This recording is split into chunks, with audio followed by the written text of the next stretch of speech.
So అందరికీ నమస్తే. ఈరోజు తెలంగాణ రాష్ట్రంలో పరిపాలన అసలు ఉందా అనేది ప్రజలు ప్రశ్నిస్తున్నటువంటి ఒక క్వశ్చన్.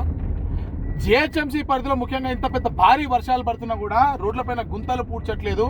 హైడ్రాకి, జిహెచ్ఎంసీకి, వాటర్ వర్క్స్కి, ముఖ్యంగా కరెంటు డిపార్ట్మెంట్కి, టీజీఎస్పీసీడీఎల్కి ఎవరికి కోఆర్డినేషన్ లేదు. ఎవరి దారి వాళ్ళదే.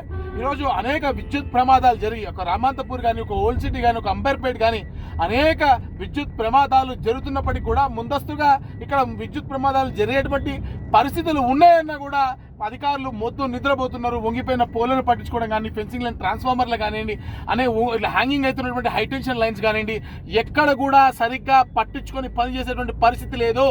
పురపాలక శాఖ మంత్రిగా ఉన్నటువంటి ముఖ్యమంత్రి గారు, సాక్షాత్ ముఖ్యమంత్రి గారు అయినటువంటి మరి రేవంత్ రెడ్డి గారు, వీరు అసలు పరిపాలనని పట్టించుకోవడం పూర్తిగా మానేసినట్టుగా మనకు కనబడతా ఉంది. వాళ్ళ అధిష్టానాన్ని ఏ విధంగా మెప్పించాలన్న పనిలో ఉన్నారు తప్ప ఏ ఒక్క పని కూడా జరగట్లేదు. కాబట్టి ఈరోజు భారతీయ జనతా పార్టీ తీవ్రంగా నిరసిస్తుంది. ప్రజా సమస్యలను పక్కా పెట్టడానికి రోజుకో ఉద్యమం పేరుతోటి ఎవరో ఒకరి గోబ్యాక్, ఒకసారి కోమటోళ్ళ గోబ్యాక్, ఒకసారి మార్వాడోళ్ళ గోబ్యాక్, రేపొద్దున హిందువుల గోబ్యాక్ చేస్తూ ఉన్నారు తప్ప ప్రజా సమస్యలను పట్టించుకునేటువంటి పరిస్థితిలో కాంగ్రెస్ పార్టీ లేదు.